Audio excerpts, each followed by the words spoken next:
Good evening, everybody. Welcome to Wilton Library.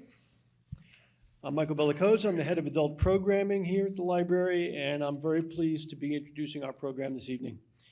I think we all know that housing is one of the most important current topics across the country and in Connecticut and here in Wilton. And tonight I know we're going to learn a great deal about the issues involved and the efforts that are underway. Now I'm going to turn over the stage to Steve Parrinello, Chair of the Wilton Housing Committee, who will introduce our panelists and moderate the discussion. And we'll have a Q&A segment after the panel. And since we're recording this program, I would just ask you to wait till we get a mic to you before you ask your question so that it's picked up with the recording. And with that, I'll turn it over to Steve. Thank you, Michael. Hi, everyone. I'm Steve Parrinello. I'm the chair of the Housing Committee. Welcome to Wilton Discusses Housing, Past, Present, and Future. We intend for this to be the first of many of these public panels. My panelists here, to my right, we have Scott Lawrence, the former chair of Planning and Zoning, and also the POCD committee. Francis Pickering, executive director of Western Connecticut Council of Governments. Michael Wrinn, our town planner. And filling in for Lynne Vanderslice is John Kelly, also a housing committee member and former chair. So yeah, Lynn sends her apologies, but she's ill. So I thought we would start just with a little history of the Housing Committee and really what our charge is from the Board of Selectmen. So the Housing Committee was started in late 2020 with our meetings really starting in 2021. And really the charge is to evaluate, define, monitor the need for diverse housing options and affordable housing in Wilton. The responsibilities are to really study, document the need within Wilton for each housing type, including affordable housing, seek input from various stakeholders like yourselves, residents, developers, and town personnel, create an inventory of existing housing types and affordable housing units in Wilton, and identify ways, including funding sources, to encourage diverse housing development.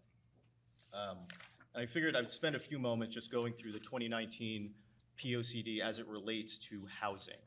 Scott is going to go through in more detail really the 2019 process and what went along with that. So really, in our 2019 POCD, one of our overarching themes, Wilton will support diverse housing types while protecting its low-density residential neighborhoods. The town will maintain its high-quality schools, town facilities, services, and will foster a sense of community. Sub-bullet, will continue to increase housing options to benefit the shared interests of the town's residential and commercial communities. Sub-bullet 2, will preserve and protect Wilton's established rural and lower-density residential neighborhoods. And two other points just to mention: strengthening the economic viability of the Cannondale area while protecting its unique design and historical character. And lastly, strengthening the Georgetown node through mixed-use transit and pedestrian-oriented development. So with that, I'll just go through some of the past efforts the town has made to enhance the diversity of our housing stock, which is meaningful. One development, Ogden House, which was 85 units, all affordable. Secondly, our apartment building on Route 7, White Oaks, which was 100 units. And then Avalon River Road, which is 102 units. Wilton Commons, which is a 23-unit project, all affordable. Station Place, 30 units, market rate. And AUDs, which Michael will go through. And then more recently, we have a number of projects that have been completed or are in the process of being completed. We have a project, this was actually a project that was approved and did not move forward, was 300 Danbury Road at the corner of 33. 200 Danbury Road, which is now Sharp Hill Square and completed. 2 Hollyhock, which is a partially affordable project with 18 units. And lastly, and largest, is 141 Danbury Road, which is 173 units, 10% affordable. So I guess I just wanted to go through some statistics. This is not a surprise to probably anyone in this room. our housing stock is mainly single-family homes, over 90%. And one of my fellow committee members gave me this last week, and this is very recent single-family home sales data. So average home price in town is 1.1 million. Average days on the market is 42 days. Median's about $1 million. So that's where we are for single family. And then really for multifamily, just to give you guys an idea, we have a little under 400 units of multifamily in the town. The average vacancy rate is sub 2% on those units. Average rent for a one-bedroom unit is a little under $2,000 a month. 2 bedrooms is $3,800 a month. 3 bedrooms is $4,800 a month. So I think, talk about, and we'll go through this in more detail, housing gaps, right? And what we think about in terms of what do we want as a town to be more diverse in our housing stock, right? Affordable housing means a lot of different things to a lot of different people. Do we want more housing for downsizing seniors? ASML obviously is making a big commitment to our town. And we have some statistics that some of you probably know. They're looking to bring a significant amount of new employees. I think the number is 1,000 that I'm being told. Some of which will include manufacturing and support staff with an average age of 28. So as a town, how do we address that? And lastly, right, housing for town employees, police, firefighters, teachers. I guess that's something we need to address. So I think with that, I'm going to hand it over to Scott and just to walk us through, the POCD process and what happened in 2019. Good evening. Just to refresh, I'm Scott Lawrence. I was chair of planning and zoning for a little while and on the commission from 2015 to 2019. Before that was chair of the zoning board of appeals. I've also done a few annual town meetings here in town, which are incredibly important processes, including the one we just had, which was, I have to say this on the record, even though it's not directly relevant, fabulous from a turnout standpoint, and that just needs to be recognized just because it's really important. So with that, I'm going to go back to what was equally important in 2017, which is where the POCD process started.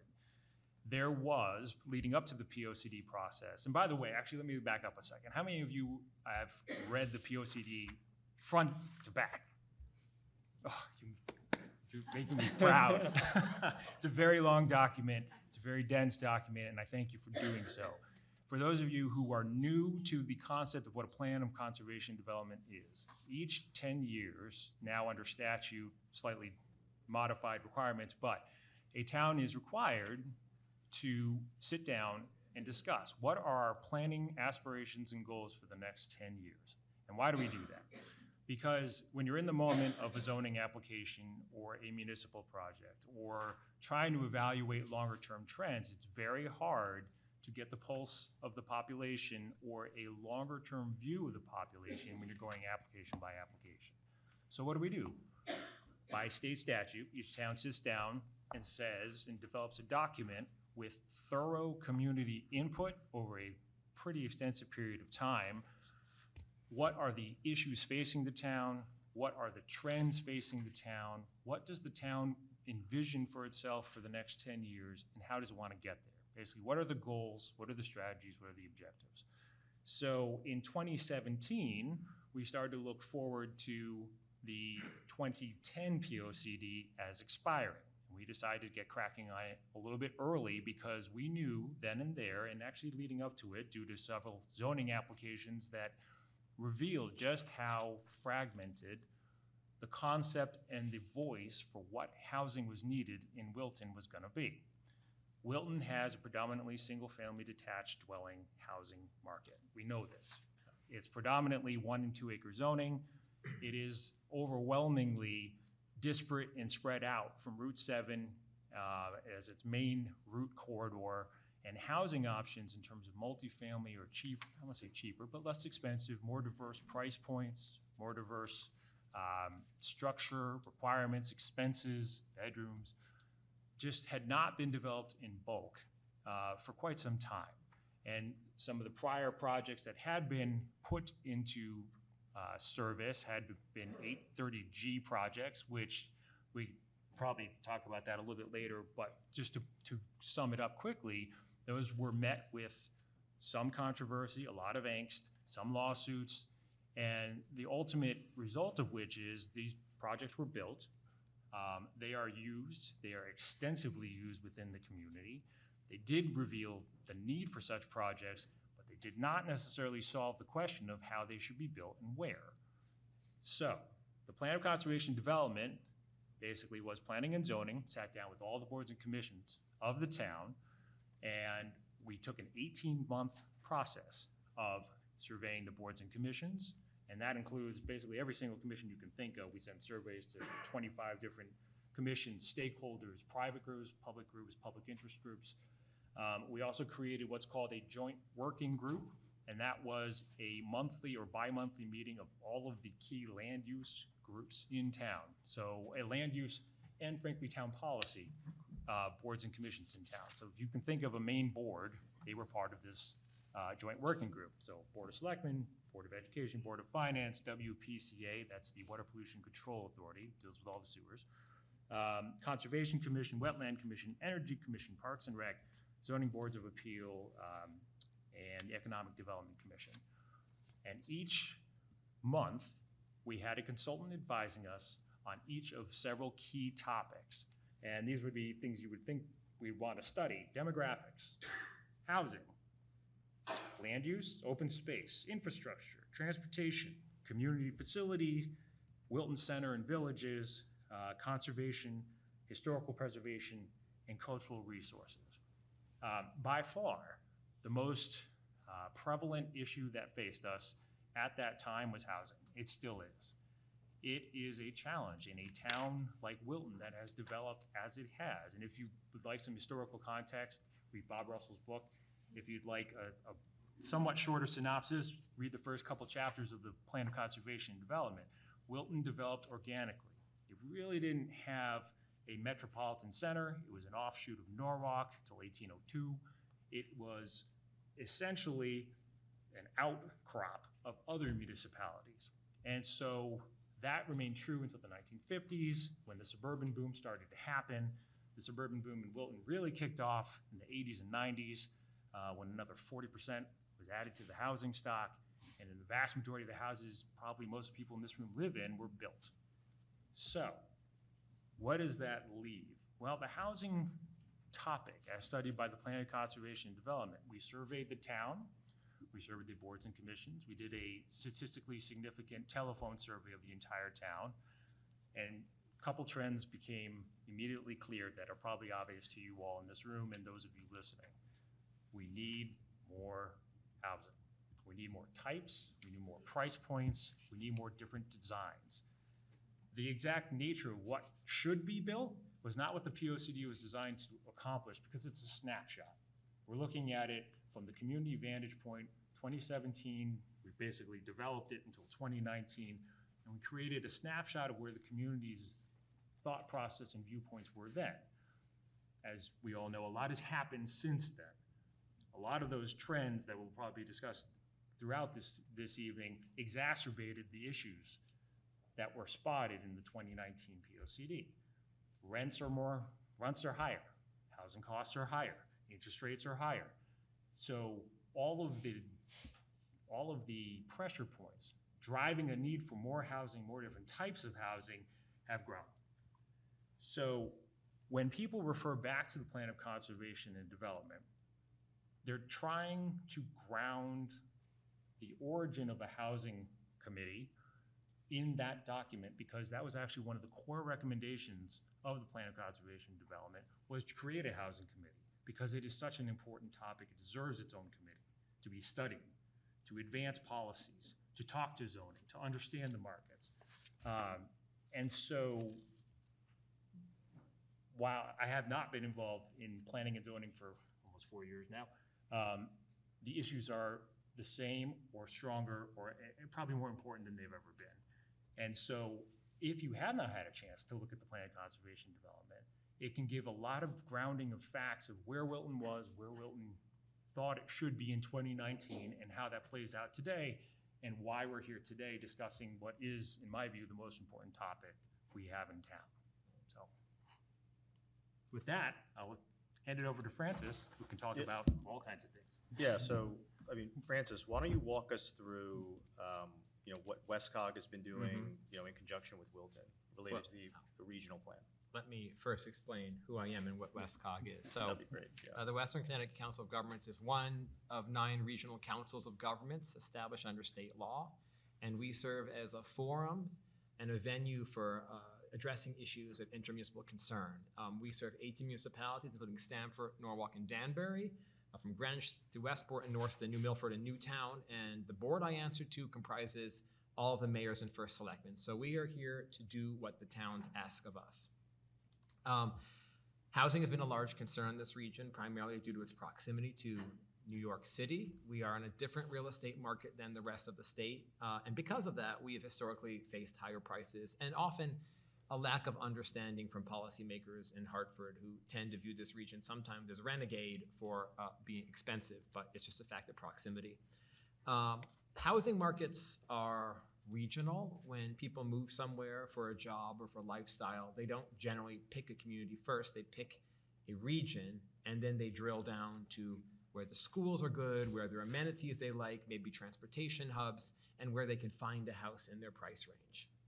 And so while state law really focuses at the local level on planning, we know that what one town does affects another town and vice versa. And the regional councils of governments for about 60 years now have had a role in assisting planning and zoning commissions in looking at transportation, land use, economic development, and other related factors at the regional level. With respect to land use, every proposed amendment to your zoning regulations, your zoning map, or your subdivision regulations, and your plan of conservation development comes to WestCog for review to make sure it is consistent with and harmonious with the regional plan and with what your neighbors are doing. A couple years ago, housing started to attain higher prominence in policy circles. In 2017, the General Assembly passed a law that required, for the first time, every municipality to complete a regional affordable housing plan. This is 8-30J, not to be confused with 8-30G. Because housing is regional, there's a lot of overlap, a lot of same challenges faced among members of a region. And our board asked the staff at WestCog to pool resources and see if we could do more, go take a deeper dive, more efficiently at looking at housing on a regional basis. And we released the Western Connecticut Regional Housing, Affordable Housing Toolbox, which looks in great depth at housing availability, need, land, infrastructure, transportation, how all of these things relate in the region. And we provide the option for members of WestCog either to append a chapter to it addressing the local steps they plan on taking to improve housing affordability in their community, or to do their own plan and borrow as much as they wanted from the Regional Affordable Housing Toolkit. And 8 members of the region opted to create appendixes, and about 4 or 5 borrowed quite liberally from our plan. So it's been well received, and other regions in the state have done this. I can get into briefly what we see regionally. It's interesting when you take the long view. The plan was released in 2022. From 2000 up to when the plan was released, home values increased 47% in Wilton. That compares to 92% statewide, and actually it tracks inflation quite well. So home values have not been increasing in real terms, even though the numbers do seem quite high these days. What is changing is the demand. The population is aging. We have a lot of large homes on single-family lots, and home sizes between the post-war period up until the present day tripled nationwide. If you look at how home values track home sizes, it's about the most perfect correlation you can find. So if you want to reduce home prices, it's about reducing home sizes. The challenge, of course, we face is that most of the development we've done in Connecticut has not been on public infrastructure. It's been on private well and private septic system. And that requires a certain lot size to be able to accommodate those two things together without fouling the water or creating environmental problems. When we've looked at communities across Western Connecticut, this region suburbanized in the 1950s and 1960s and into the 1970s and later in the northern part around Danbury. And much of the land is built out. There is not that much land left. And the land that is available is often less than ideal. It's harder to build. It has topographical, has environmental challenges. And the land that is available, most of it is not on public infrastructure in communities such as Wilton. So when we looked at this, we found that Wilton had only 30 acres that were on public water and public sewer. In our regional affordable housing toolkit, what becomes clear is that there's a need for housing units that address empty nesters, address young professionals, provide for smaller households. As our home sizes have tripled nationwide, and this holds for Connecticut too in new construction, we have also seen a collapse in the size of households. So we are building ever larger homes for fewer inhabitants. Now, that has been enabled by the shift to dual income households, but once you hit dual incomes, there's nobody else in the household to work. The children are no longer there if you want to use child labor. So that's not an option. This is creating increasing financial challenges for households. The solutions we provide a number of solutions from assisting renters and tenants and home buyers to reducing home costs. Some of the solutions do get at zoning. One point I do think should be made clear is that Connecticut has, like many states, has discussed housing for a very long time. We had a Blue Ribbon Commission in 1988 to address these very issues, and from that emerged 830G, which is somewhat notorious in Connecticut. We're one of 2 states that have a provision that allows, under almost any condition, a developer to set aside local zoning. And so affordable housing is already, affordable housing at below market rate is already exempt from zoning. The challenges we see these days are that zoning is not the impediment to deeply affordable housing. What's the impediment to deeply affordable housing is the cost of land, it's the cost of lending, is the availability and cost of, anybody who did home renovation during the pandemic saw how much lumber cost, how impossible it was to get a contractor. These are things that are not addressed by zoning, and we do need state leadership on this, and also local support.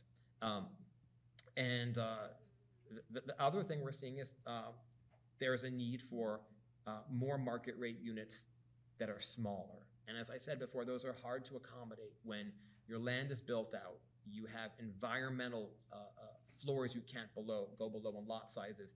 The only solution you really have is higher density and public infrastructure. Unless you do some innovation, there may be some edge cases where you can look at accessory apartments or accessory dwelling units on existing lots, but Wilton already has regulations for that. You can look at home sharing, but you've been a leader in that too. You allow boarding houses and you allow letting of rooms. You can rent out a room in your house. Most towns in Connecticut don't allow that. That's the cheapest housing you can provide. So kudos to you. And perhaps in the future, tiny homes. As of 2022, the state building code allows for tiny homes. And if we can get the state septic code updated, you may be able to use some undersized lots to provide very modern, cost-effective living for 0, 1, 2 bedroom homes. So this toolkit is available for anybody to use, and we are looking to expand on it. This year, we're conducting a regional affordable housing financing study, which for the first time, we believe nationwide, will price out how a community can develop, given limited resources, the maximum number of quality affordable housing units at all price points. So we're very excited about that, and we're working with the region, and we'll be happy to give updates in the future. I would just say if it's available on the town's website and the Planning and Zoning Department's site, and it is a terrific document. It's full of statistics and other information that I think anyone who wants to know more about housing in this region, that's where you'll find it. It's really great. I mean, one of the things, Francis, I pulled this, and you know far better than I do. When we talk 830G, right, and 80% median income, can you walk us through some of those numbers? So 830G is what's called developer's remedy. It's based off a Massachusetts model. It's actually worked quite well in Massachusetts. And the reason why it is sometimes less than loved in Connecticut is because it's working. Laws that don't have an impact, nobody cares about. 830G says, so there's a presumption. If a municipality does not have enough affordable housing, the presumption is that local land use regulations what's holding it back. And that has been true to some extent in many parts of the country. For instance, if you said the minimum lot size is 100 acres, which is true in parts of Wrinn County, that makes it very expensive to develop. 830, so when they define affordable, it is a home that is affordable to somebody making 80% of the area median income based upon household size. That works out to around $60-some thousand. And then they say, to be affordable, you can't spend more than 30% of your income on housing, including property taxes and utilities, not including maintenance and transportation. So 30% of 60-some thousand is about $20,000 a year divided by 12 months, and you work out what your monthly rent is or your mortgage payment once you factor in insurance, PMI, property taxes, utilities, all of that. It is somewhat of a sliding scale. What 830G doesn't address, and when a developer comes in, to be able to use 830G, 830G essentially allows a developer to go to court and have the zoning set aside unless it narrowly addresses health and safety issues. The zoning can be set aside by court order. 830G allows a developer to get the zoning set aside if the housing development he or she builds is at least 30% affordable. So if you're building a 10-unit complex, if 3 of the units are affordable to somebody making 80% of the state median income, then they can have zoning set aside. And the complex can be as large or as small as you want. 830G is a very aggressive statute. The Massachusetts model does not override a number of other factors, for instance, height limits. 830G allows you to override setbacks, height limits, traffic issues, lets you build right up to surface waterways. Everything gets set aside. So it's a very powerful statute, and it's been used very effectively, although not always with public support, in the last 20 years in southwestern Connecticut. Thank you for that. So Michael, I guess let's move to Wilton. Maybe give us an update on the master plan, and we can go through the addendum of our affordable plan. Sure. Michael Wrinn, Town Planner, Director of Land Use. We might as well follow up on the annex part of this from the Westcog plan. So we have created the annex that goes along with that big toolbox that we have. And we've essentially created 5 or 6 different points that we'd like to emphasize in that. We've got a long history of looking forward to affordable housing. Recently, as was pointed out, we've got Hollyhock coming on board. That was an 830G project. Commission approved that project. It was in an existing building.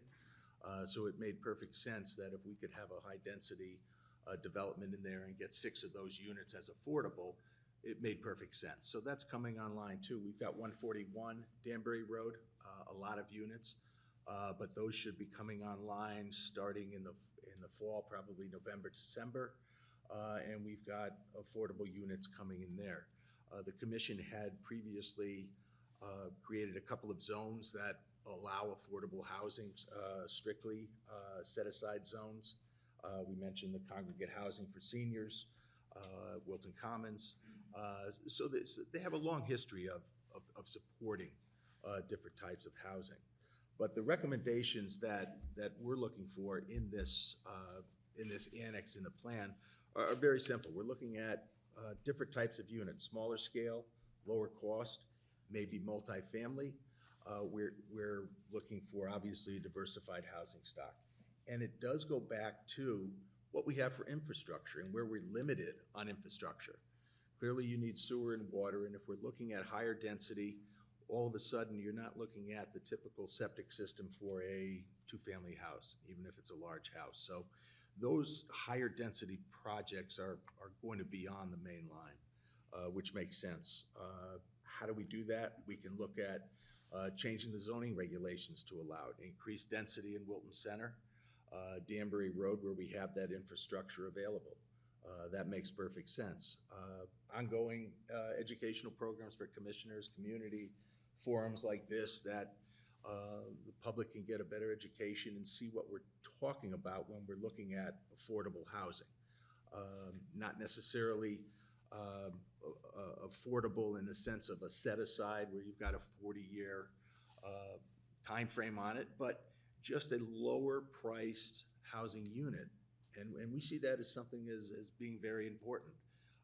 It doesn't necessarily have to be deed restricted to be affordable. So I think that's a critical piece of this. Looking at surplus town land for affordable housing. Not the easiest thing in the world to do. We do have a couple of areas that Housing Committee is looking at. We've got one by the railroad station. There's vacant town land there. There's New Street up top, but I think we're going to look at the larger parcels first, because in order to get someone involved to do something, no one wants to get involved in a 6-unit affordable housing project. You need to have some scale for it. So that's a little bit difficult. We'd like to explore the ability to retain these affordable units, because they do expire. And we do have some affordable units that are coming off the list because they're at their end of their useful life. Not useful life of the unit, but of that deed covenant.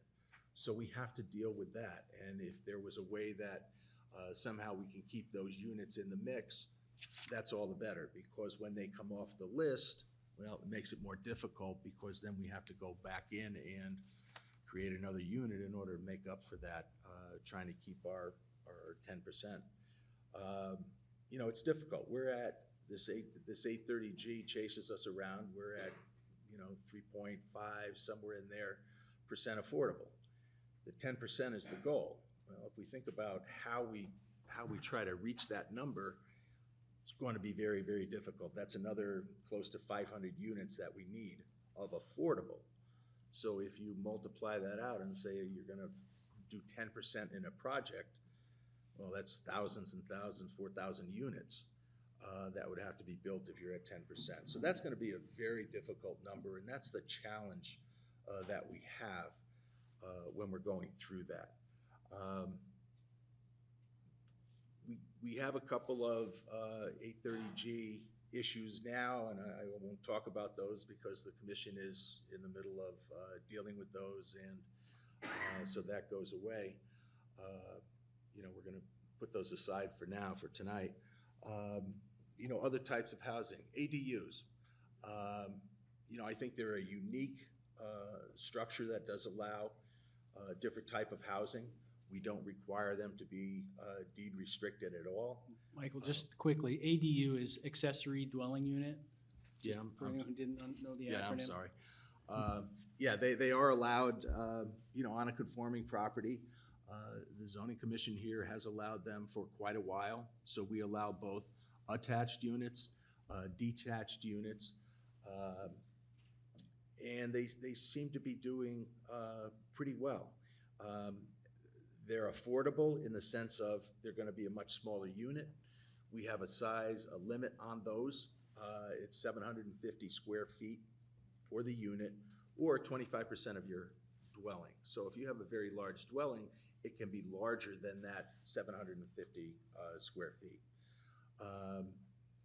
We're on a different plane than some of the other towns because we've allowed detached units for quite a while. Zoning Commission recently, in the last couple of years, took away the requirement that you had to get a special permit for a detached accessory dwelling unit. If you had it attached or integral with the unit, you would not have to get a special permit, but detached did. They felt that it was a onerous process for the public to do. Requires a public hearing, notification for neighbors, a lot of additional plans and steps. But to streamline that, they took that away. So you can create a conforming dwelling unit, accessory dwelling unit, without going back to the commission. It's just done with the staff level. So that makes it And the a little bit downside easier. of that is we have no idea exactly how many of these ADUs actually exist. Yeah. Going back, we've had them allowed for quite a while. There was a state regulation that the town opted out of recently, 2022. They had different requirements. We require that the owner live on the property. Can live in the ADU or can live in the main unit, but they have to be on the property. That was felt that it was very important to do that we're not gonna have an absentee landlord dealing with a property with, now you have two renters in the main building and the accessory dwelling unit. We require a couple of parking spaces, no stairways visible from the street. So there were a number of things that we felt were very important to Wilton to keep, rather than allowing the state to just go ahead and throw their plan in. If we did that, we wouldn't be able to go back and change it. It wasn't drastically different, but by the time you added all of these pieces together, we were in a much better position to do what we're doing today, and it made sense. We don't get a tremendous amount of those on a yearly basis. We probably get one a month. We have a lot of people talking about them, but at the end of the day, it's probably a dozen a year, something like that. And they're varied, whether they're inside or detached. But it is a very, very good thing to have in my mind. It's not disruptive to the neighbors because they're relatively small. You have to have a conforming lot. They have to be conforming as far as setbacks go with the main building. So at the end of the day, you're protected septic-wise. They have to go through the septic process, and to us, it's a win. Master planning, just quickly, we have in the POCD, we're following that, and as it's pointed out, we have Georgetown that needs to be master planned. That's a little more complicated one because obviously you've got 4 towns involved up there. So that's going to have to be a real collaborative effort in order to do that. It is important, but I think it's farther down the list for us. We have Cannondale still out there. Master plan, the plan of development calls for the master planning that. One of the first things that have to be done with that plan will define the boundaries. Does it go across Danbury Road? How far up does it go all the way up to Steele? How far does it go east and south? So there's a lot of unknowns there, but that has to be put together because there's some pressure on that. I think that's a much different place up there than you saw 20 years ago. So there's a lot more pressure on it for development, and we're going through that process now. And you can read what we have going on up there as far as applications, and that's all I'll say on that.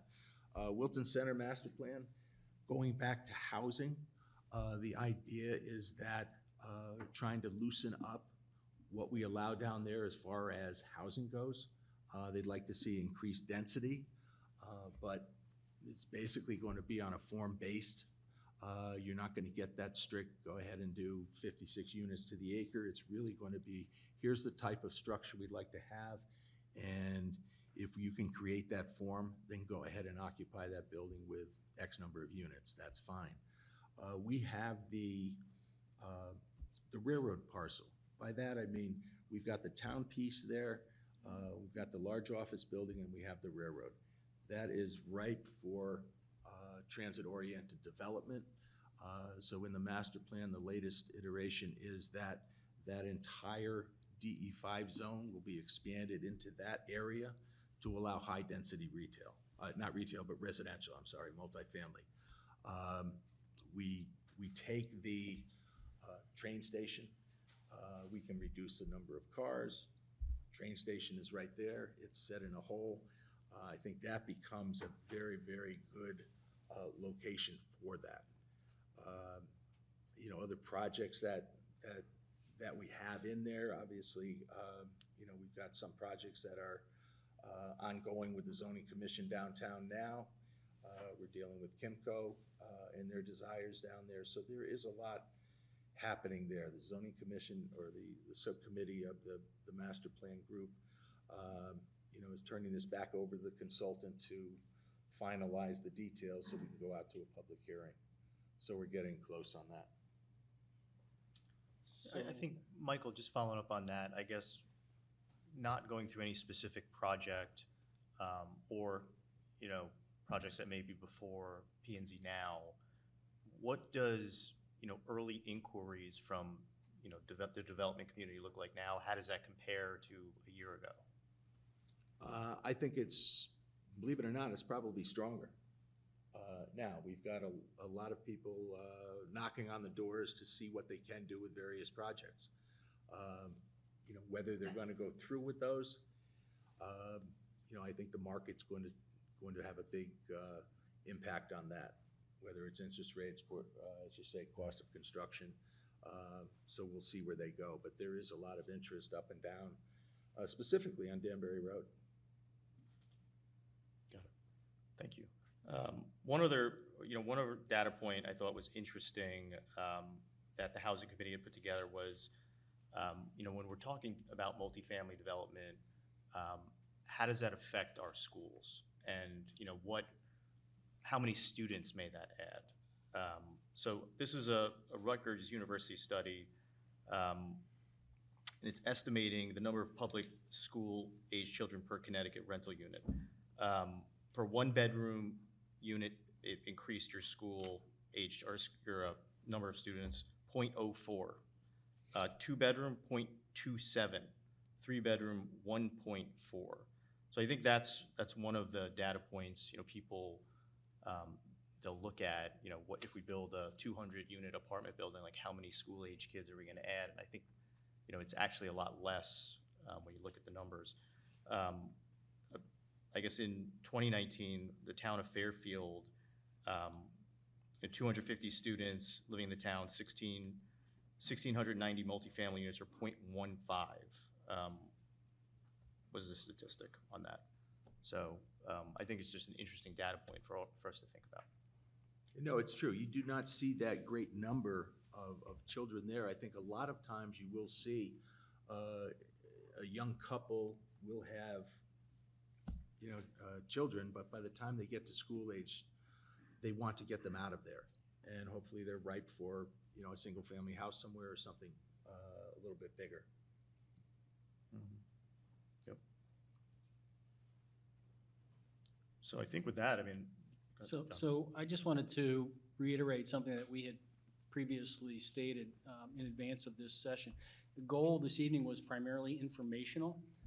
We wanted to revisit the town's POCD, and I think Scott did a wonderful job doing that. We wanted to inform new residents and remind older, longer-term residents, that's a better term, longer-term residents of the commitments concerning housing that we made in the POCD. We wanted to make sure people will have the ability to learn more about both the regional and local efforts, which Francis and Michael have been great to talk to us about.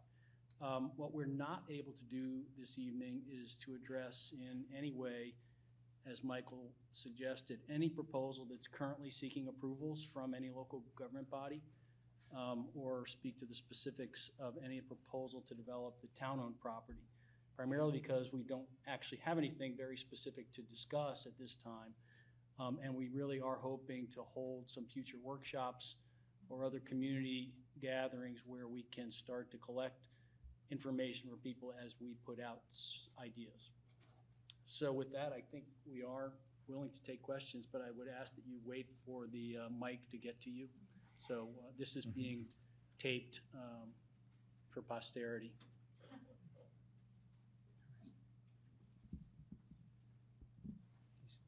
Hi everyone, my name is Jeff Kaplan. I'm a Wilton resident. I pay a lot of attention to commercial real estate. My question has to do with, I loved what you talked about with the history of the town with the single family houses, large lots, the limited number of multifamily development units.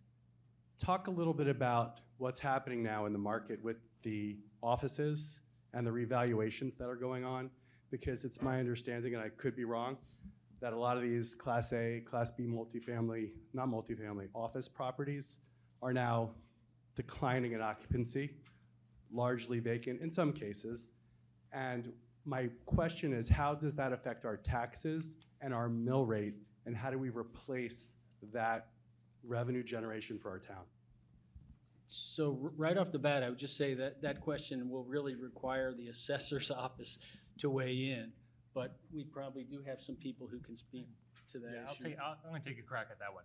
So, full disclosure, I've built one 830G project in Westport. I'm currently building one 830G project in Fairfield. Neither of which were litigated, or I guess you can call them more benign 830Gs. They were exceeding the scope of the current zoning regulations, but they were not, it was more or less a partnership with the town. In the first one, in the Westport one, we converted a 42,000 square foot Class B office building. It had been Class B for some time. It was maybe 60% occupied. This was back in 2016. The math is what drives the answer to your question. And the math starts with how much are you paying for that asset to start with. So it's just like any other development. You put on the developer's hat and you ask yourself, how much is the land cost? Where am I starting? Then you ask, how much am I gonna have to pay to get the entitlements, to get the number of units at the size, at the bulk, at the height, and the square footage, and the FAR, floor area ratio, so that's how much square footage you fit on a particular floor for the overall project. So there are lots of different ways to limit the size of a building and the particular use of the building, whether it's by floors or height or what's called bulk. So in that instance, the office building was bought at not necessarily a discount, but definitely not Class A Westport, Connecticut office buildings.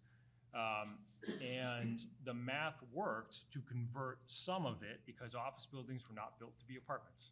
They were built for specific designs to usually be divisible into office space, which makes them more square. And you'll notice a lot of apartment buildings tend to be rectangular so that the units get more windows. You want more windows for more bedrooms, more light, more marketability. So when you have a square office building, because usually office buildings built in the 90s and 80s, even in the 2000s, tended to have big, open, central cube farms, as they were known, surrounded by windowed offices and windowed interiors. That layout doesn't lend itself very well to conversion to apartments. On the one hand, you have an opportunity because a lot of offices are in areas that have infrastructure. They tend to be connected to major public access transportation and infrastructure like sewer. They have parking. They are already covered, so you're not covering greenland with new asphalt or concrete. But it's expensive to retrofit an office building to make it apartments. Now you're adding, instead of 2-4 bathrooms per floor, you now have 20 to 40 bathrooms per floor. Think about how much plumbing you now got to run through what for office buildings. I'm getting into the weeds here, so I'll stop anytime you want.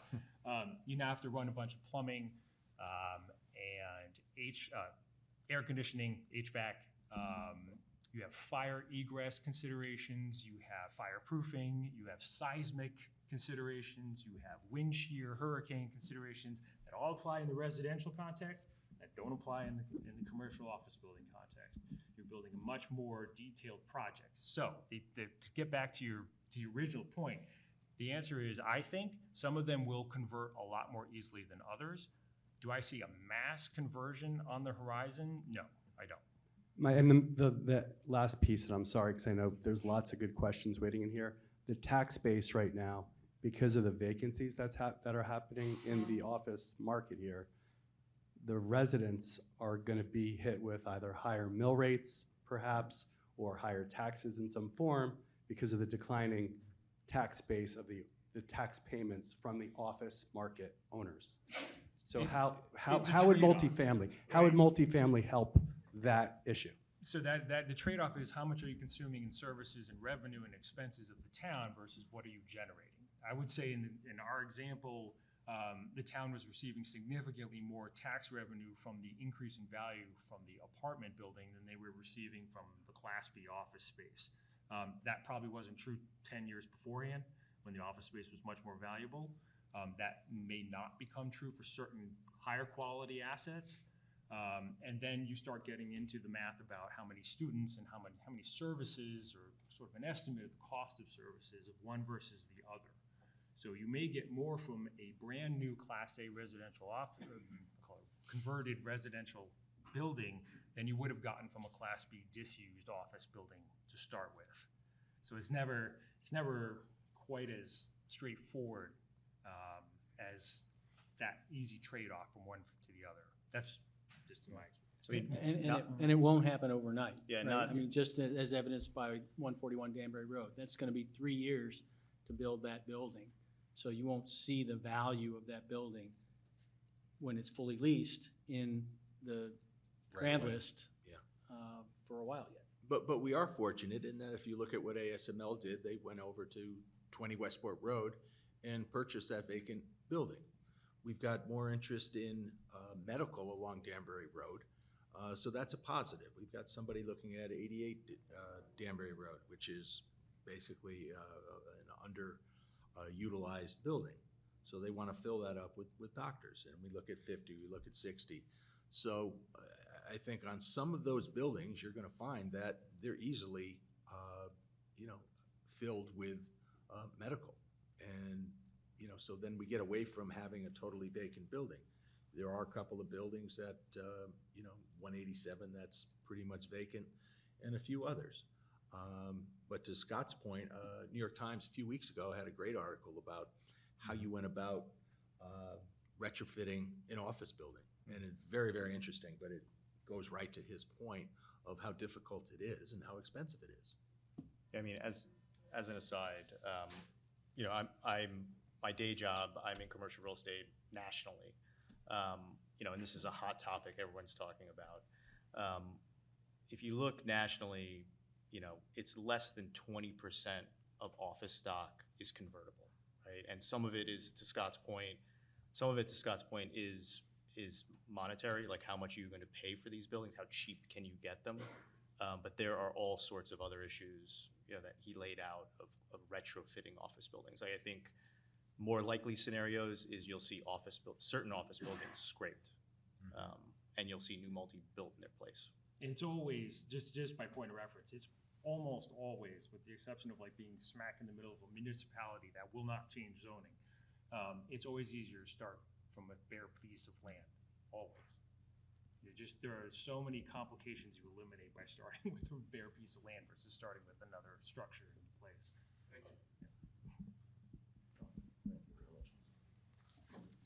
On a fascinating presentation. Thank you all very much. Michael, I'd like to follow up on your point about surplus town land and turn it a little bit differently. There is surplus state land here in terms of the land that was set aside for the extension of Super 7 that hasn't happened, thankfully. The question is there a way to access that land, perhaps free of charge from the state, such that we could build as many as 500 units of affordable housing, get out from under Section 8-30G, and at the same time plan and develop affordable housing in a way that we would like as a community on some type of basis that would work in both ways, that is good for the community and good for the development of affordable housing. Yeah, I think that's a difficult piece, only because, we'd have to get the state to really open up and say, here's some pieces that are developable. If we look at the state parcels that have both sewer and water, if we're looking at something that large, very few pieces are located in that situation. So we're really restricted on where they go. We have a lot of land. The corridor goes, as you know, throughout the town. But trying to get it to having infrastructure available is much more difficult. But then to get the state to say, we're willing to give this up, I understand they're getting a little more flexible than they have been. So that may be a possibility to explore. Well, can you shame them by saying we should have affordable housing? You're sitting on all this land. They are shameless. Yeah, shameless might be. It's difficult to do, I think. Yeah, but no, that's a good suggestion. Yeah.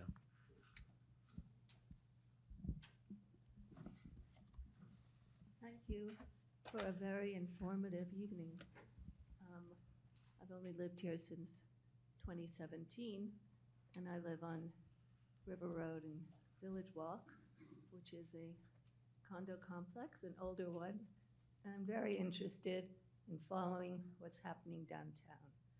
My question tonight has to do with density, because you've been talking a lot about different housing projects, and affordable housing is a percentage of those housing units.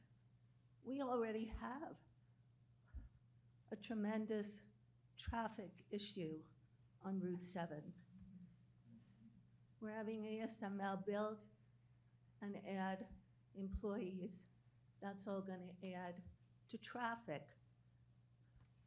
Downtown, we have now traffic coming from Route 7 onto, River Road. That's all increased. So how is the town looking at density and how it's going to impact traffic and the community? That's my question.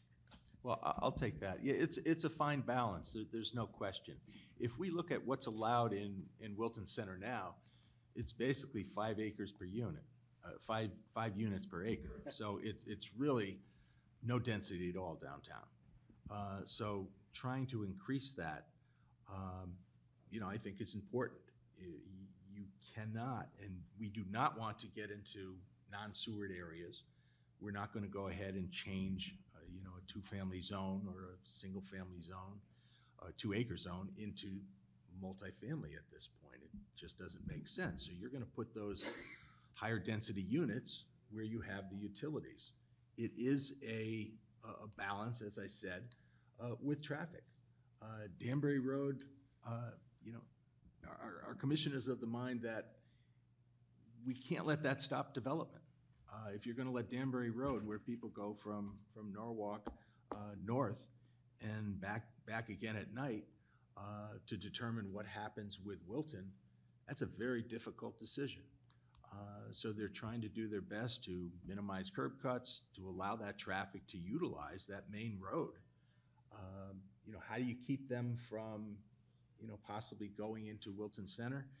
Very difficult trek if they're trying to skip Danbury Road to get down River Road and Center Street. So I don't suspect you're finding too many people using that as a cut-through, only because it's so much longer than just going out Ridgefield Road to Danbury and down. That's not true. And I think what's needed are surveys. We should be doing traffic surveys and understanding what will happen when you have more density. I'm not against it, building. What I am saying is that you need to plan for that, and planning requires maybe changing traffic routes or, working on things so that you maintain the character of downtown. Maybe you have days when the road is closed. Yeah, usually. understood. Every project requires a traffic report to come in to evaluate what that specific project is going to do. Excuse me, I want to follow up on the question about density. I've known Wilton as a town for 30 years. I moved here recently from Norwalk. One of the things I love about Wilton is the ambiance, the environment, the small town sense. My granddaughter said, "Grandma, do you live in a village?" And it has that feeling. The last thing I would want to see is density building up multiple apartment buildings all over and making this a mini Norwalk. I think it would be a huge mistake not to preserve open space, not to preserve that openness, protect us from over-densifying. That's what the master plan subcommittee is doing. They're being very careful to create that envelope so it doesn't get overwhelming. I don't think you'll see where the master plan comes through, you have some changed regulations where you're gonna see everything happen immediately. It just doesn't happen in the sense that you don't have that many buildings or properties ready for redevelopment at this point. I'm just going to second what that fine lady said. My family moved here from Los Angeles to get away from urban density and for the rural character of this town, the bucolic New England charm. And actually, Stephen said that was part of mentioned in the master plan, yet all that has been talked about is how everyone wants density, density, density, more buildings, more buildings. So my question is, what is being done per the master plan to preserve the rural character and the bucolic beauty of Wilton? If you're talking about, let's stay with the master plan at this point, because that master plan, I'm sorry? It doesn't have to be just about the master plan, it can be in general. Yeah. Okay, well, we go from housing to saving. I mean, no one has a plan, to create any, to remove any parks, to remove any town forests. What we're talking about here is creating additional housing types. But that has nothing to do with removing, open space that we have, that type of thing. So if I may add in, the word density is used a lot, but it's really not a good description of a place, right? When you think of a place, do you know how many dwelling units per acre it is? There are areas that are very high density and feel like small villages, and there are areas that are low density and feel totally inhospitable. The devil is really in the details. It's about how you design it, not just the density itself. Places we often love, college campuses, yes, it's not traditional housing, but they're extremely high density and tourists flock to them for photo ops. Towns like Great Barrington have a wonderful dense core and the surrounding areas are farms. And to some extent, if you concentrate your development in a way that is human scale and aesthetically pleasing, you don't end up with it in other places. And that's part of the challenge is how do we avoid uniform density suburban morass and actually get to places people love. We do have some assets addressing the traffic issue in this town that are underutilized. We have tremendous opportunity in the Danbury branch line, but we know service right now is not adequate to support high ridership levels. There have been studies up and down the line for transit-oriented development. Those studies are really waiting on better transit service, and those studies could be realized. There will be development interest if those studies are implemented. And WestCog has just launched a regional value capture study to look at how we can find the revenue to make the improvements we've been calling for decades to the Danbury branch line so that future development is concentrated in walking distance of train stations, so you have actual walkable villages.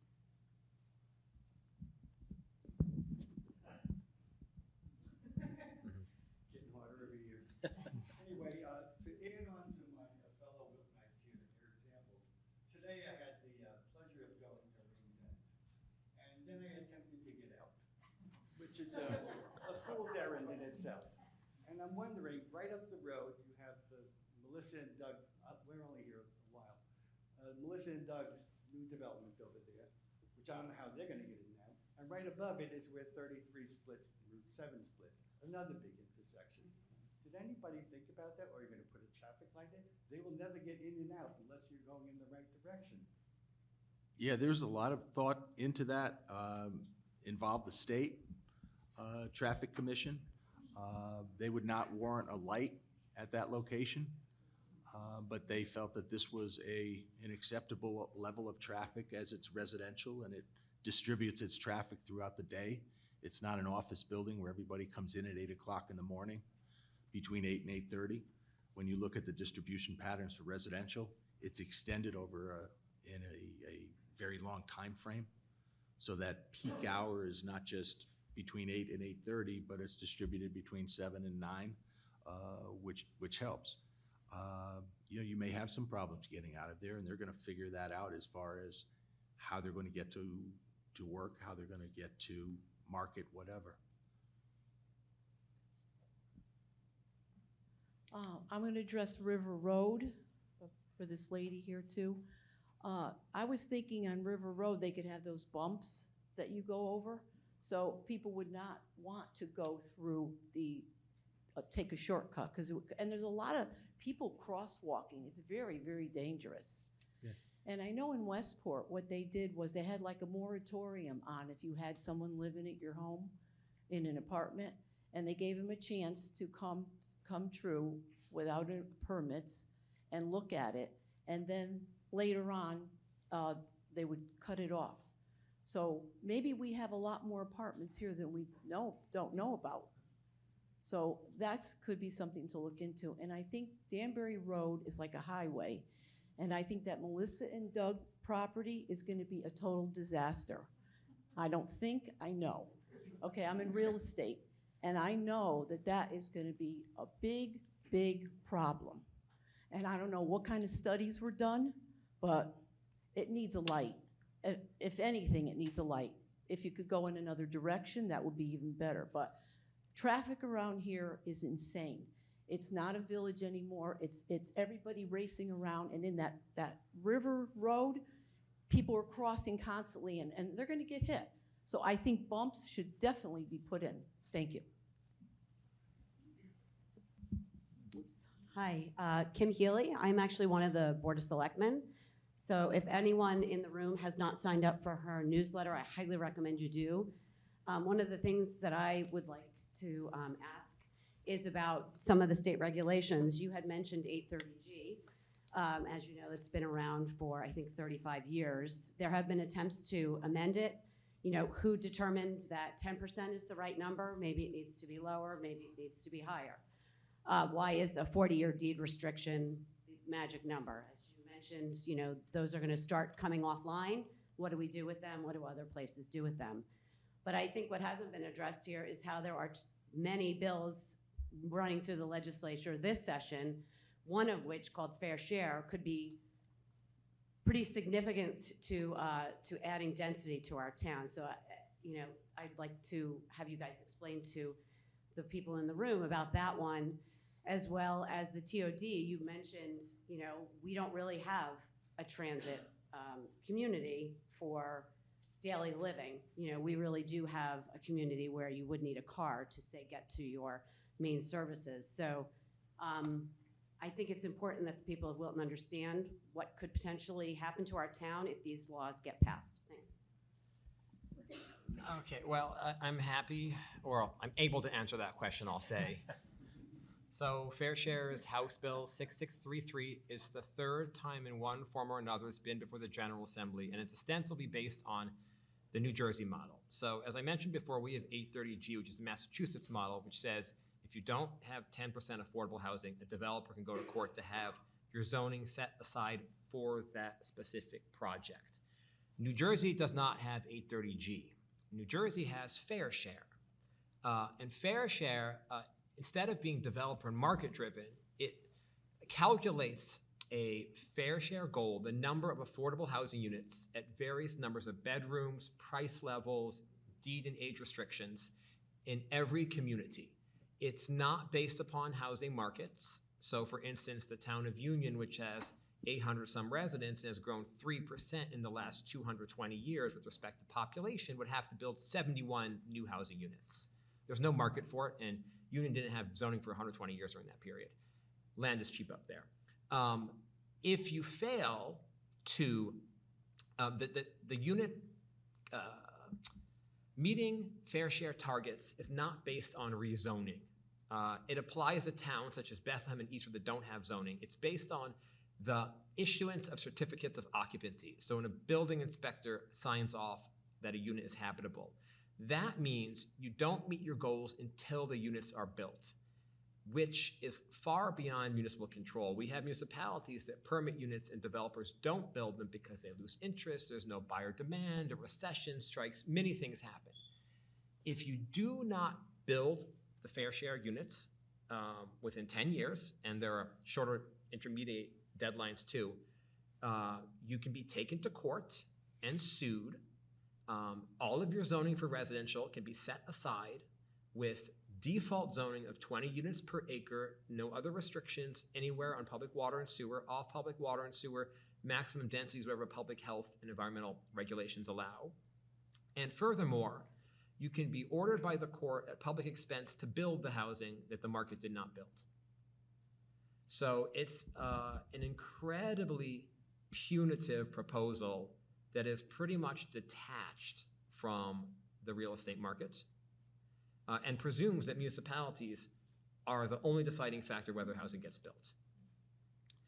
What we've seen in New Jersey is that it has been somewhat successful in building housing through hundreds of lawsuits against municipalities. And they've had hundreds of lawsuits over 40 years. So we anticipate that it would lead to the same situation in Connecticut. I should note what they're proposing here is far more punitive than what is in New Jersey. The targets are 6 times higher. New Jersey does not have default zoning. They do not have 830G, so it's quite different. Our estimates at WestCog are that it would result in an increase to property taxes of 20%. And we all know that property taxes are economically regressive and they hurt housing affordability. It would make us #1 in the country for property taxes, an ignominious honor. There are other bills out there. Most of them are, from our position at the COG, and we represent municipalities, innocuous. One that has gotten some attention is House Bill 6890, so-called Work, Live, Ride. It's intended to promote transit-oriented development, which is higher density, walkable development around train and bus rapid transit stations. That's a good thing. It's a best practice. Again, the devil's in the details. Unfortunately, the bill sponsors require transit-oriented development in municipalities that have no transit service. So I don't understand how that works. They do need to probably go back to the drawing board and work it out so it actually provides carrots to municipalities, provides the funding. As I've had before, we have 10 or 11 transit-oriented development plans that were locally driven with community input. These are not top-down plans, up and down the New Canaan and Danbury branch lines, and very few of them have been implemented for a lack of resources. And generally, the lack of resources is infrastructure. It's water, it's sewer, it's roads. These are things that are very expensive. Connecticut does not provide much in the way of funding to municipalities to build this. Generally, it's through the bond commission periodically. When you look at many other states and counties nationwide, a common way to fund these things is through conveyance tax, through sales taxes, through some type of tax. Not that we're necessarily arguing for more taxes. The state collects a lot of taxes right now, but they're not actually putting necessarily money where their mouth is.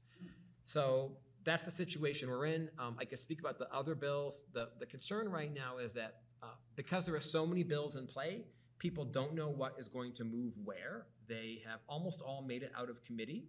So they're on the House or Senate calendar, which is a short way of saying, or a long way of saying, they could pop up at any point and they could be fused in a new arrangement, the good, the bad, and the ugly together, or just the good. Really, if you're concerned about this, it pays to monitor the General Assembly's website and reach out to your elected officials at all levels.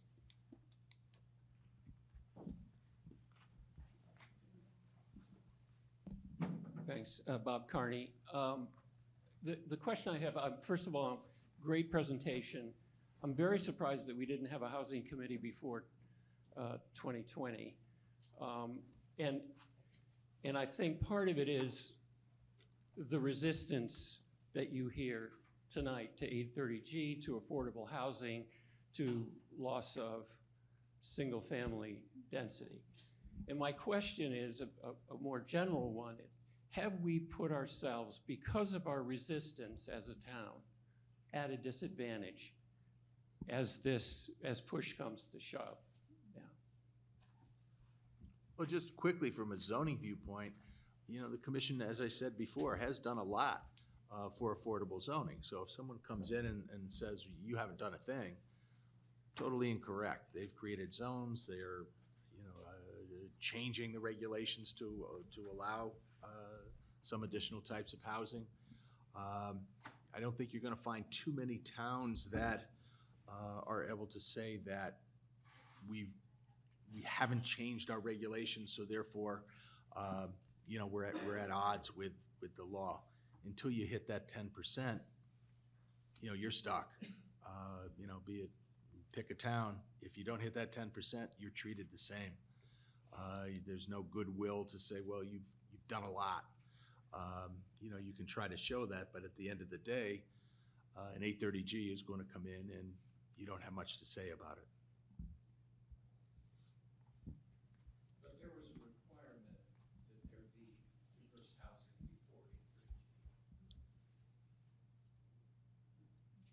Well- Yeah, so to answer your question, yes, as part of the zoning enabling statute is a consideration of housing and housing affordability. The way it was considered has changed over time, considerably, actually. It's in the enabling statute's been up for amendment every year, it seems like, in the last 10 years. So Wilton was actually remarkably ahead of the curve on a lot of fronts. So accessory dwelling units, all affordable multifamily districts. We had a 20% affordability requirement in several different inclusionary housing zones before that was ever the thing, and now every town's doing it. The issue we had was it just wasn't getting built. The zones were not being used, they were not being asked for, so they were actually put in place either as a result of an 830G project or in an attempt to draw in some developers or some kind of affordable housing projects. I don't say affordable housing, it's really actually market rate, mixed rate housing is actually the better term to describe what was trying to be accomplished. And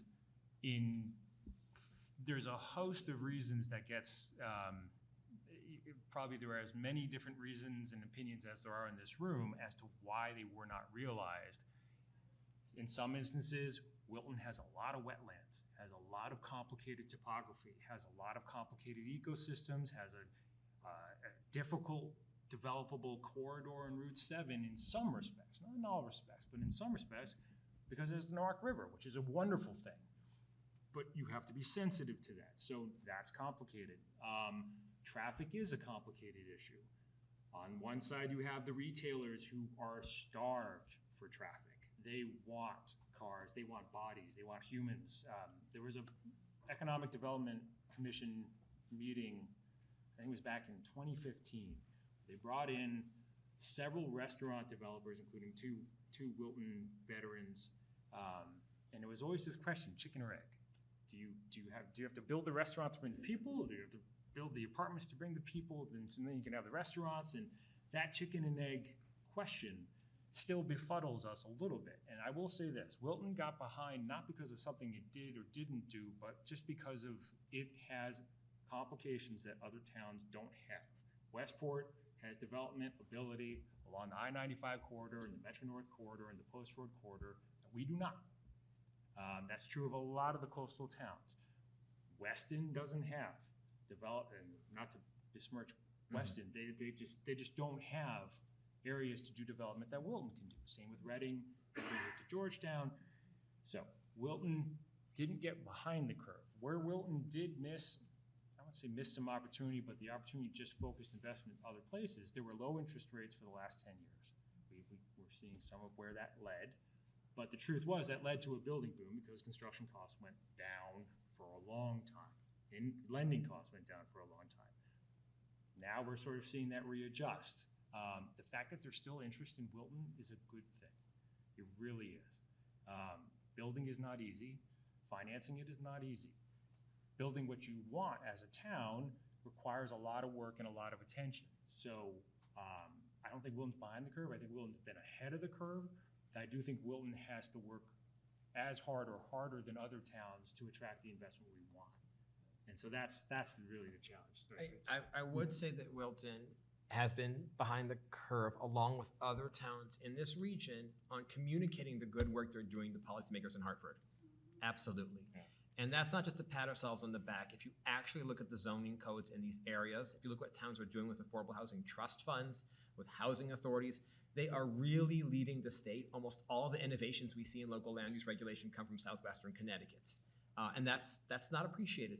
The other thing I would say is when you look at what goes on in the real estate market, 5 years ago, nobody knew what a modern farmhouse was. Things go in trends.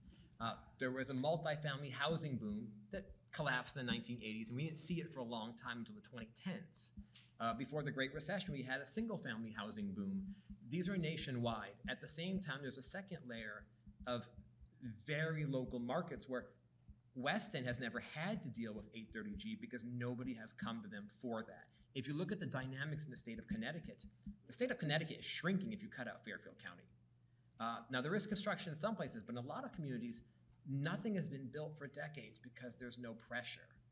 So, I would say, don't beat yourself up, pat yourself on the back for the good work you're doing, but also sell it. Yes, I have a question. Thank you for the interesting information, but I was wondering if this town has a plan if there's a landlord who is a bad actor. You mentioned one of the landlords, and at the property, they have failed to investigate, failed to replace defective parts, which has meant that hundreds of lives are at risk, properties at risk. You have a director of one of the town departments living there. She's known about this problem. And the maintenance people have repeatedly said to me that there are defective parts and they're not being replaced. I, as an individual, can't take on a multi-billion-dollar company on my own. I invested in the company. Is it a health issue, building code issue? No, it is, I don't want to say it out loud. Well, what you can do is you can email me tomorrow. Okay. And I'll try to get to understand what that issue is. And there's a second part to this, is they charge far above market rate for rent, and they've cut back on oversight, which has been people have been parking and blocking access to our front doors. You know what?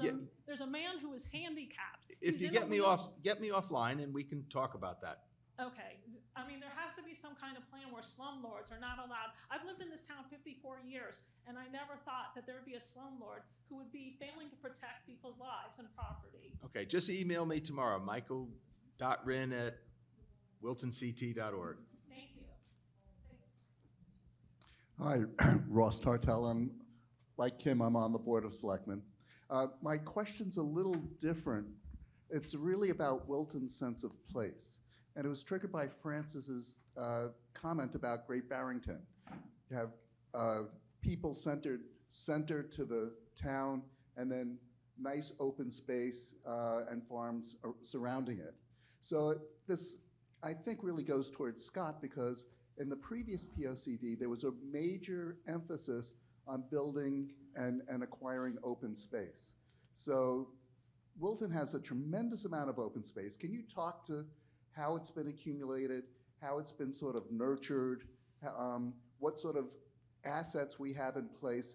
Because as we do our planning and maybe increase density in certain areas, there are certain parts of Wilton that are going to stay the same and will be retained, that really maintain our sense of place. So can you talk to that a little bit? Sure. And give that sense of trend? Well, so there's organic, we'll call it organic open space by virtue of having 2-acre zoning in, I think it's 85% of Wilton. That in and of itself creates a spaced living experience. And but everything has its cost, right? So that also creates a driving-centric experience. It also creates a more difficult municipal experience for retailers in terms of getting critical mass in your town center.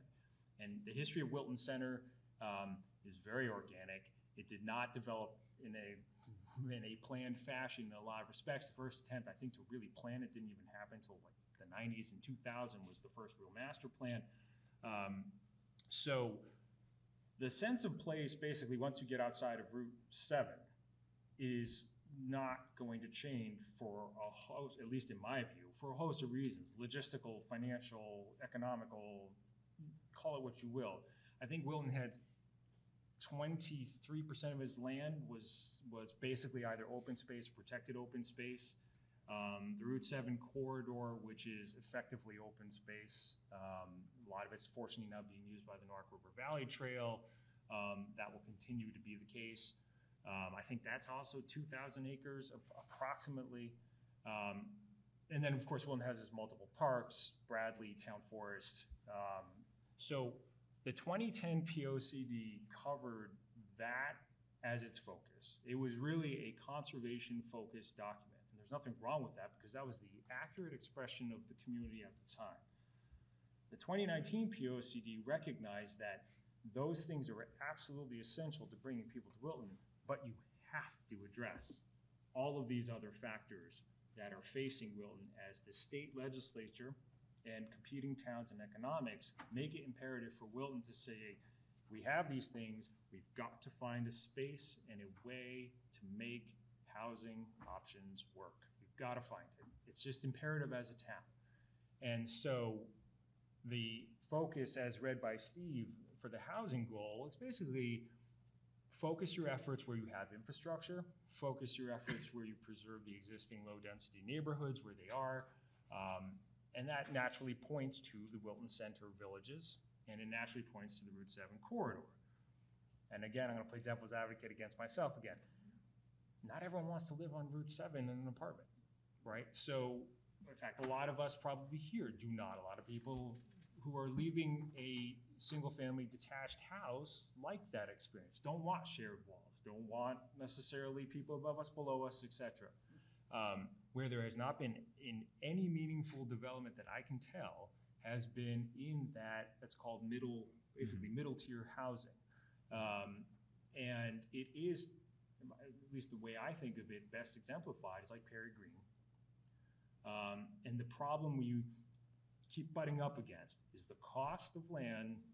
It's not a density question, it's an economics question. It's the cost of land that was feasible to build Perry Green when it was built.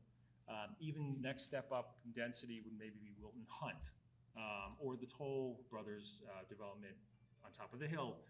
So those are more dense, but they're still single family detached. And then you get into shared wall condos in downtown. All of that required developable land. There's a trade-off. So the second you start finding developable land that's not on Route 7, you will put pressure on other things you value. That includes the density of housing that exists in the area. I don't see open space going anywhere. I think, I can't remember where I heard the source, but Wilton at some point had purchased over $20 million worth of open space land and easements as of 2010. I can't remember the exact statistics. So it has a storied history of doing so, and it has the Wilton Land Conservation Trust running amazing open space programs. None of that I see being impacted by what's being proposed, and I do say it is imperative that Wilton recognize that it has to build housing options. It really does, for the benefit of everyone in this room and the people who are not yet in this room. I think, as Francis said, it has to require great design. It has to require an inventive and creative thought on how you integrate the Noak River, how you make it not feel like you're living alongside a 4-lane highway, how you feel like you're integrated into semi-suburban and yet still have urban walkability to restaurants and shops. That's really hard, which is why we have the town master planning process, because that is basically saying, we're gonna allow you to build the envelope that makes economic sense for you and then populate it with the uses that make economic sense for you, as long as you create the village atmosphere that we as Wilton, and the architectural aesthetic that we as Wilton want represented. And that's a negotiation.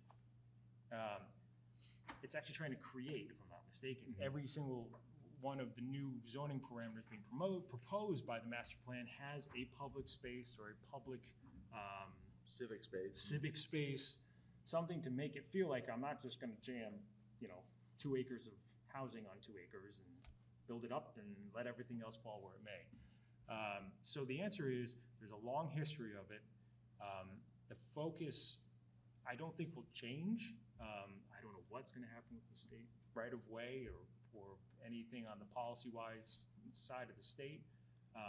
But I do think pursuing the housing, diversity options, pursuing context-sensitive development, and thinking a little bit outside the box is not gonna threaten those things. I think it'll make them better, frankly, because Wilton does not sell itself as much as it can. We do have assets that other towns don't. As Francis said, we just gotta sell it. So. I have a question about 830G because that has been raised and this seems a perfect opportunity. Every time it's raised, I try to do the math and I have to ask, isn't it self-defeating? Because if a builder can sue and then only build a small proportion of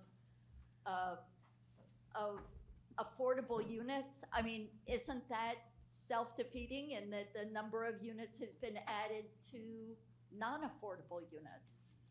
Yes, so the challenge there is if you're using what's called inclusionary zoning, where you say 10 or 15% of the units must be affordable, you're increasing the numerator in the calculation, but you're also increasing the denominator. And so deed restricted affordable housing, where you say these units are limited to persons with certain income, is not the only way in new construction to get at 830G. Some municipalities are looking at buying deed restrictions in existing units, and we know existing homes are cheaper than new homes. Some municipalities are looking at rehabilitation programs that can be a lot cheaper than building new units. Some municipalities are building public housing where it's 100% affordable, so you're increasing the numerator and denominator at the same rate. There are a host of issues to get closer to the 10% under 830G and also to obtain a moratorium that may not have been fully utilized. They have not been fully utilized in most communities in Connecticut, and that is, in fact, one of the thrusts of the affordable housing financing study that WestCog has launched and is running right now, and we should have answers out within a year and a half about how to do this for every community in the region. Oh, so that we're out of time. I want to. We have one more there? Oh, we got one more. Okay. You're going to be so happy Okay. that I spoke. Because blessedly, I don't have a question. I have a comment. I've been a realtor in town for 20 years, and I've seen the town change dramatically. I remember when the movie theater was being recommended, and there was so much dissension about how that was going to ruin the town, and we were going to have no more sense of peace and quiet. And I want to say I commend you all for your diligence and your hard work, and hopefully nobody will pass out tonight because it's really hot in here.